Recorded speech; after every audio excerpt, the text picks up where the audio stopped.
So guys, our topic for today is about the best places to eat here in Dingley, Iloilo. And first we have here the Dim Sum Panda, and on the other side of the road is the 7-Eleven. So let's take a look for some of the specialties here in Dim Sum Panda. So they are selling here siomai, steamed siomai, fried siomai, steamed shark fin, and others.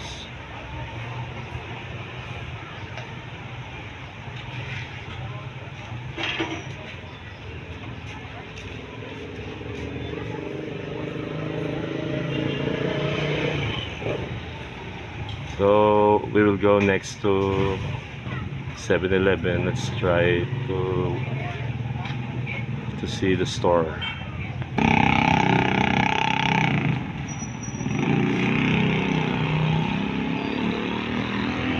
So next here is the 7-Eleven.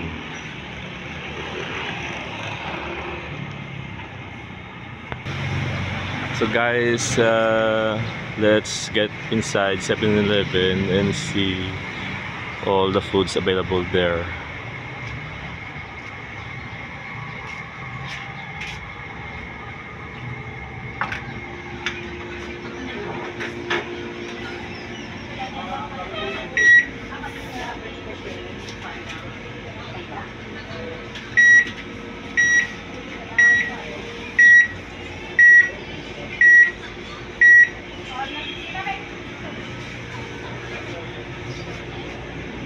Seven-Eleven has some ready-to-eat foods here. Just needed to be heated on a microwave or inside the microwave.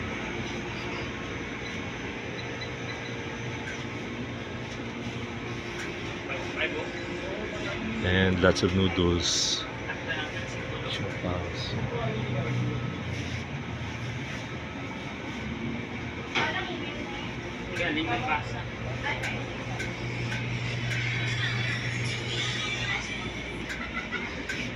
Ice creams.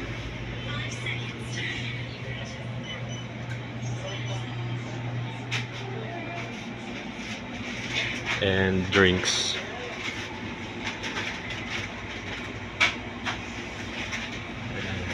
And biscuits.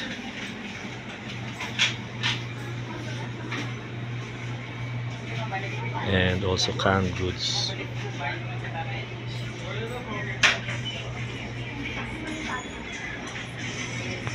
So guys, as you have seen, 7-Eleven has many selections of foods, from fast foods to ready-to-eat foods to noodles and pancit cantons and drinks, and then canned goods and even junk foods.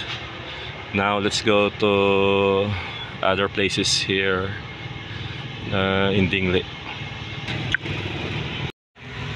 Next guys, besides 7-Eleven, we have here Chooks to Go. Chooks to Go also selling lots of chicken products here.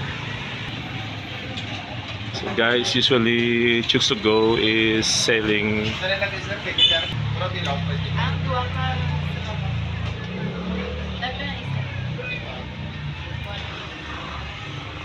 so guys, people usually buy chicken products here in Chooks to Go, like fried chicken, lechon manok, and others for takeout.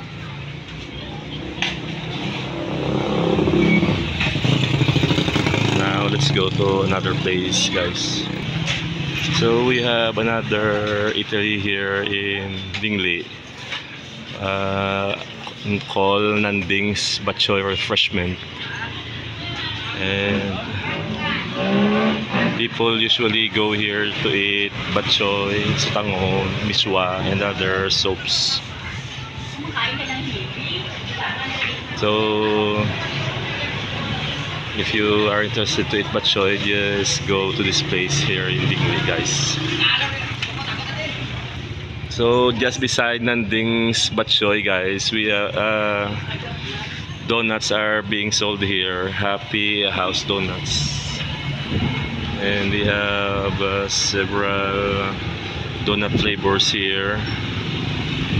So if you like eating donuts, just visit the donut store here beside Nanding's Refreshment.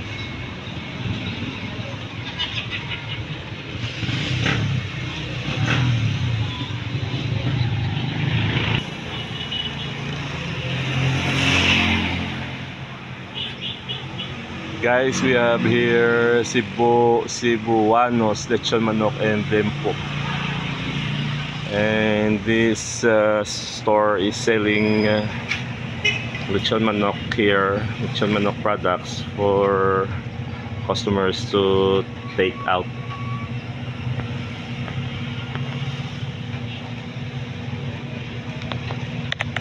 So guys, we have here another lechon manok store here, Triple A, lechon manok and lempo, here at Moico Street, and they are selling lechon manok products for takeout.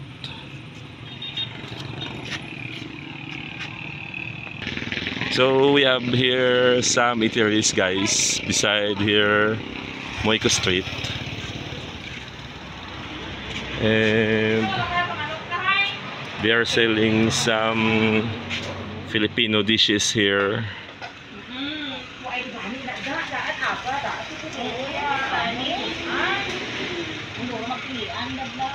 So this is an eatery beside Moico Street.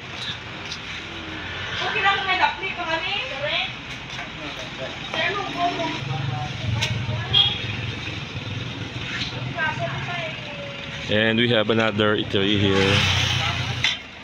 So we have another eatery here beside Moico Street, selling Filipino foods.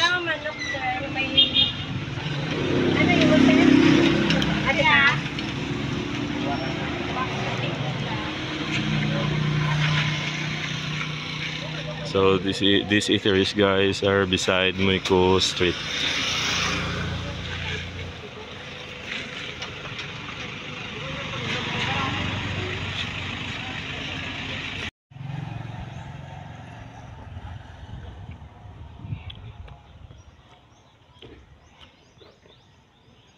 So we have another eatery here, guys, just beside the church and the Dingley Plaza. And this is called Mads Eatery.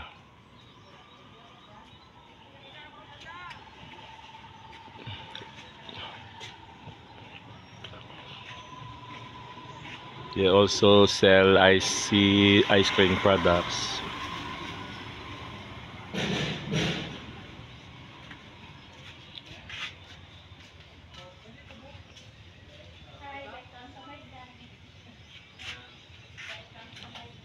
So let's get inside.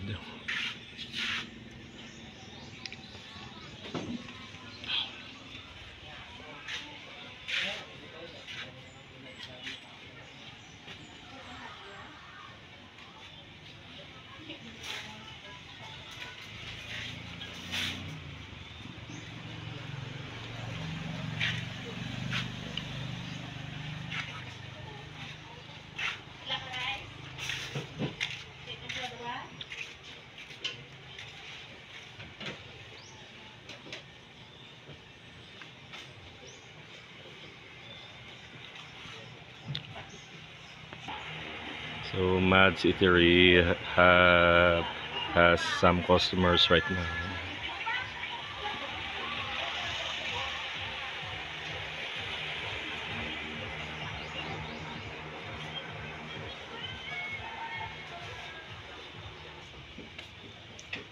Okay na, sir?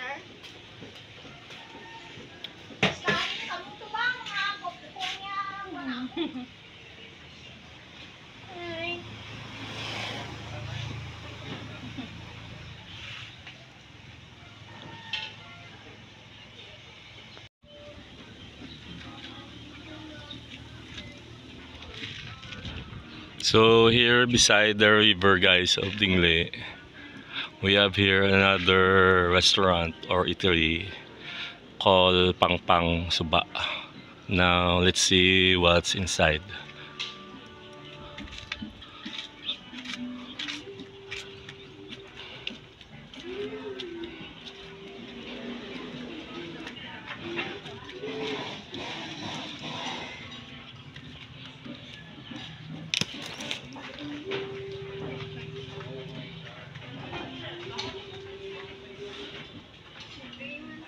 So this restaurant is mostly made of bamboo tree, guys.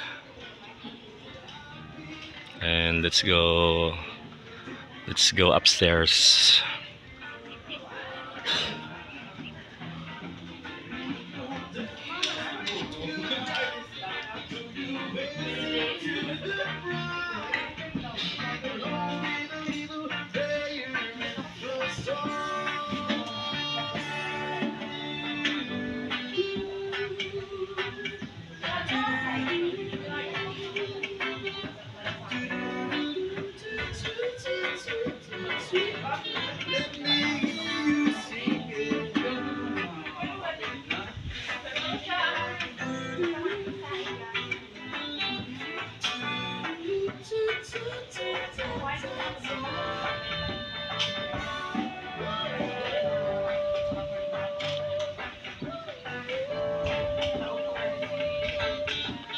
So this restaurant, guys, is mostly made of bamboos.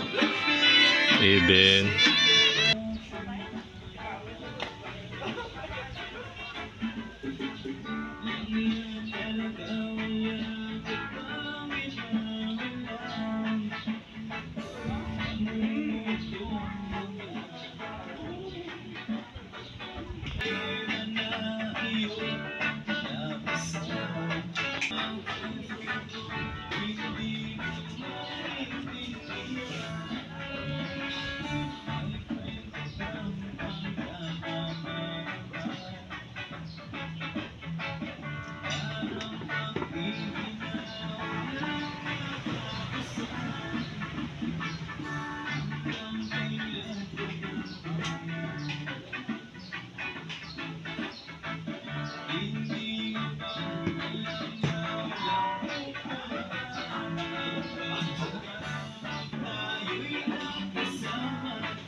so, guys, inside the marketplace of Dingle, here is an eatery called Bruiser, and they are selling noodles, ramyun, samyang, and others. And they are also selling oat milk, iced coffee, milk tea, and other snacks.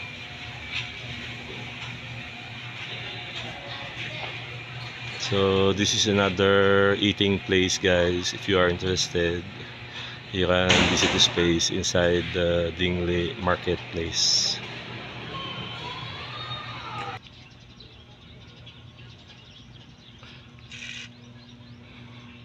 So we have another eatery or carinderia here, guys, called Toto Kyle Carinderia. But unfortunately they are closed because today is Sunday and they have no foods available here right now. And we have the Franks and burgers here.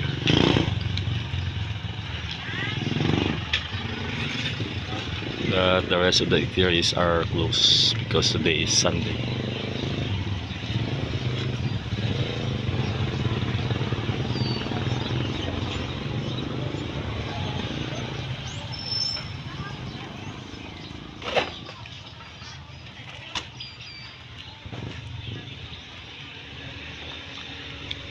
So that's our vlog for today, guys.